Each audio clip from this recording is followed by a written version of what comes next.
श्री स्वामी समर्थ. कर्क राशी 6 ते 12 साप्ताहिक राशी भविष्य. नमस्कार मित्रांनो, अमृतवाणी या चॅनलवर तुमचे मनपूर्वक स्वागत आहे. हा आठवडा कर्क राशीच्या व्यक्तींसाठी कोणते नवीन संकेत घेऊन येणार आहे? करिअरमध्ये प्रगतीची नवी दारे उघडतील का? व्यवसायात अपेक्षित यश आणि आर्थिक लाभ मिळेल का? कुटुंबातील वातावरण आनंदी राहील का? प्रेमसंबंध आणि वैवाहिक जीवनात गोडवा वाढेल का? विद्यार्थ्यांना अभ्यासात अपेक्षित यश मिळेल का? आरोग्याची स्थिती कशी राहील? प्रवासाचे योग लाभदायक ठरतील का? आध्यात्मिक जीवनात कोणते शुभ बदल घडतील? आणि या आठवड्यात कोणते उपाय केल्यास ग्रहांची अधिक अनुकूल साथ मिळू शकते? चला तर मग जाणून घेऊया कर्क राशीचे संपूर्ण साप्ताहिक राशी भविष्य. व्हिडिओमध्ये पुढे जाण्याआधी कमेंटमध्ये श्री स्वामी समर्थ लिहा. स्वामी तुमच्या सर्व इच्छा पूर्ण करतील. नवीन आठवडा तुमच्यासाठी आशा, संधी आणि सकारात्मक बदल घेऊन येण्याची शक्यता आहे. या आठवड्यात भावनांपेक्षा विवेकाला अधिक महत्त्व दिल्यास अनेक कठीण वाटणाऱ्या गोष्टी सहज मार्गी लागू शकतात. ग्रहस्थिती तुमच्या मेहनतीला योग्य दिशा देण्याचा प्रयत्न करेल. काही जुनी कामे पूर्ण होतील तर काही नवीन जबाबदाऱ्या स्वीकाराव्या लागतील. कुटुंब, करिअर, आर्थिक व्यवहार, प्रेमसंबंध, आरोग्य, शिक्षण, प्रवास आणि आध्यात्मिक जीवन या सर्व क्षेत्रांमध्ये संतुलन राखणे महत्त्वाचे ठरेल. संयम, सकारात्मक विचार आणि योग्य नियोजन यांच्या जोरावर हा आठवडा यशस्वी आणि समाधानकारक ठरू शकतो. करिअर व व्यवसाय. करिअरच्या दृष्टीने हा आठवडा प्रगतीचा संकेत देणारा आहे. नोकरी करणाऱ्या व्यक्तींना वरिष्ठांकडून नवीन जबाबदाऱ्या मिळू शकतात आणि तुमच्या कामगिरीचे कौतुक होण्याची शक्यता आहे. एखाद्या महत्त्वाच्या प्रकल्पात तुमच्या कल्पनांना मान्यता मिळेल. कार्यालयातील सहकाऱ्यांशी समन्वय चांगला राहील, त्यामुळे कामे वेळेत पूर्ण होतील. बढती किंवा पगारवाढीबाबत सकारात्मक चर्चा सुरू होऊ शकते. व्यवसाय करणाऱ्यांना नवीन ग्राहक, नवीन ऑर्डर आणि जुन्या ग्राहकांकडून पुन्हा काम मिळण्याची शक्यता आहे. व्यापार विस्तारासाठी हा काळ अनुकूल ठरू शकतो. कोणताही मोठा व्यवहार करताना सर्व अटी आणि कागदपत्रांची नीट तपासणी करा. अनुभवी व्यक्तींचा सल्ला घेतल्यास भविष्यातील निर्णय अधिक लाभदायक ठरतील. आर्थिक स्थिती. आर्थिक बाबतीत आठवडा स्थिर आणि समाधानकारक राहण्याची शक्यता आहे. उत्पन्नाचे नवीन स्रोत निर्माण होऊ शकतात. पूर्वी अडकलेले पैसे परत मिळण्याची शक्यता असल्याने आर्थिक ताण कमी होईल. गुंतवणुकीचे काही चांगले पर्याय समोर येतील, मात्र घाईने निर्णय घेणे टाळा. खर्चावर नियंत्रण ठेवल्यास बचत वाढेल. घराच्या दुरुस्ती, वाहन किंवा कुटुंबाच्या गरजांसाठी काही खर्च होऊ शकतो, पण तो आवश्यक असेल. दीर्घकालीन आर्थिक नियोजनासाठी हा काळ चांगला आहे. कोणालाही मोठी रक्कम उधार देण्यापूर्वी पूर्ण विचार करा. कौटुंबिक जीवन. घरातील वातावरण आनंदी, शांत आणि प्रेमळ राहील. कुटुंबातील सदस्यांमध्ये परस्पर सहकार्य वाढेल. अनेक दिवसांपासून सुरू असलेले गैरसमज दूर होण्याची शक्यता आहे. ज्येष्ठ व्यक्तींचे मार्गदर्शन महत्त्वाचे ठरेल आणि त्यांच्या अनुभवाचा फायदा होईल. मुलांच्या यशामुळे आनंदाचे वातावरण निर्माण होईल. घरात एखाद्या शुभ कार्याची किंवा धार्मिक कार्यक्रमाची चर्चा सुरू होऊ शकते. नातेवाईकांच्या भेटीगाठी वाढतील आणि घरात उत्साहाचे वातावरण राहील. कुटुंबासोबत अधिक वेळ घालवल्याने मानसिक समाधान आणि आत्मिक आनंद मिळेल.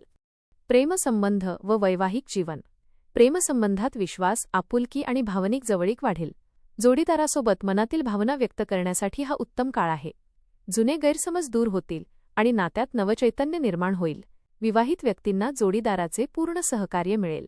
अविवाहित व्यक्तींना योग्य स्थळ किंवा नवीन नात्याची सुरुवात होण्याची शक्यता आहे.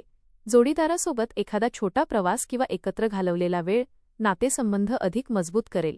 रागावर नियंत्रण ठेवा आणि संवादात संयम बाळगा. आरोग्य. आरोग्याच्या दृष्टीने आठवडा चांगला राहील, मात्र मानसिक ताण टाळण्याचा प्रयत्न करा. पुरेशी झोप, संतुलित आहार आणि नियमित व्यायाम यावर भर द्या. पचनाशी संबंधित किरकोळ त्रास होऊ शकतो, त्यामुळे तेलकट आणि बाहेरील अन्न कमी खा. योग, प्राणायाम आणि ध्यान यामुळे मानसिक शांतता मिळेल. नियमित पाणी प्या आणि शरीराला विश्रांती द्या. जुन्या आजारांकडे दुर्लक्ष करू नका. वेळेवर वैद्यकीय सल्ला घेतल्यास कोणतीही समस्या वाढणार नाही. शिक्षण. विद्यार्थ्यांसाठी हा आठवडा अभ्यासात प्रगती करणारा ठरेल. अभ्यासातील एकाग्रता वाढेल आणि कठीण विषय सहज समजतील. स्पर्धा परीक्षेची तयारी करणाऱ्यांना मेहनतीचे चांगले परिणाम दिसून येतील. शिक्षकांचे मार्गदर्शन लाभदायक ठरेल. वेळेचे योग्य नियोजन केल्यास अपेक्षित यश मिळू शकते. उच्च शिक्षणासाठी प्रयत्न करणाऱ्यांना सकारात्मक बातमी मिळण्याची शक्यता आहे. सातत्य आणि आत्मविश्वास कायम ठेवा. प्रवास. या आठवड्यात व्यवसाय, नोकरी किंवा कौटुंबिक कारणांसाठी प्रवासाचा योग आहे. काहींसाठी धार्मिक स्थळाला भेट देण्याची संधी मिळू शकते. प्रवासातून नवीन अनुभव, नवीन ओळखी आणि भविष्यात उपयोगी पडणारे संपर्क निर्माण होतील. वाहन चालवताना नियमांचे पालन करा. आवश्यक कागदपत्रे आणि मौल्यवान वस्तूंची काळजी घ्या. नियोजनबद्ध प्रवास केल्यास अपेक्षित लाभ मिळेल. आध्यात्मिक जीवन. या आठवड्यात तुमची श्रद्धा आणि आध्यात्मिक ओढ अधिक वाढेल. देवपूजा, ध्यान, नामस्मरण आणि सत्संग यामध्ये मन रमू शकते. घरात धार्मिक वातावरण निर्माण होईल. एखाद्या मंदिरात किंवा तीर्थक्षेत्री दर्शन घेण्याची संधी मिळू शकते. गरजू व्यक्तींना मदत केल्याने मानसिक समाधान मिळेल. सकारात्मक विचार आणि ईश्वरावरील विश्वास तुमचा आत्मविश्वास अधिक दृढ करेल. आध्यात्मिक साधनेमुळे मनातील अस्वस्थता कमी होईल. उपाय. दररोज सकाळी श्री स्वामी समर्थांचे नामस्मरण करा. सोमवारी भगवान शिवांना जलाभिषेक करून ओय नमः शिवाय मंत्राचा जप करा. शक्य असल्यास गरजू व्यक्तींना दूध, तांदूळ किंवा पांढऱ्या वस्तूंचे दान करा. घरात सकाळ संध्याकाळ तुपाचा दिवा लावा आणि आईवडिलांचा आशीर्वाद घेऊन दिवसाची सुरुवात करा. या आठवड्यात एखाद्या शिवमंदिरात दर्शन घेतल्यास मनःशांती आणि सकारात्मक ऊर्जा लाभेल. एकूण हा आठवडा कर्क राशीच्या व्यक्तींसाठी आत्मविश्वास, कौटुंबिक सुख आणि प्रगतीच्या नव्या संधी घेऊन येणारा ठरू शकतो. योग्य वेळी योग्य निर्णय घेतल्यास अनेक रखडलेली कामे पूर्ण होतील. संयम, मेहनत आणि सकारात्मक विचार यांच्या बळावर तुम्ही प्रत्येक क्षेत्रात समाधानकारक यश मिळवू शकता. आरोग्याची काळजी घेत आणि आध्यात्मिकतेचा आधार ठेवत पुढे गेल्यास हा संपूर्ण आठवडा आनंददायी, फलदायी आणि प्रेरणादायी ठरेल. हा आठवडा आत्मपरीक्षण, प्रगती आणि नातेसंबंध अधिक दृढ करण्याचा ठरू शकतो. कामाच्या ठिकाणी तुमची मेहनत आणि प्रामाणिकपणा यांचे योग्य मूल्यमापन होईल. आर्थिक बाबींमध्ये हळूहळू स्थिरता येईल, तर कुटुंबातील प्रेम आणि सहकार्यामुळे मानसिक समाधान मिळेल. प्रत्येक निर्णय शांतपणे आणि दूरदृष्टी ठेवून घेतल्यास अपेक्षेपेक्षा चांगले परिणाम मिळू शकतात. आत्मविश्वास कायम ठेवून संधींचा योग्य वेळी लाभ घेतला तर हा आठवडा आनंद, यश आणि सकारात्मक अनुभवांनी परिपूर्ण ठरू शकतो. धन्यवाद.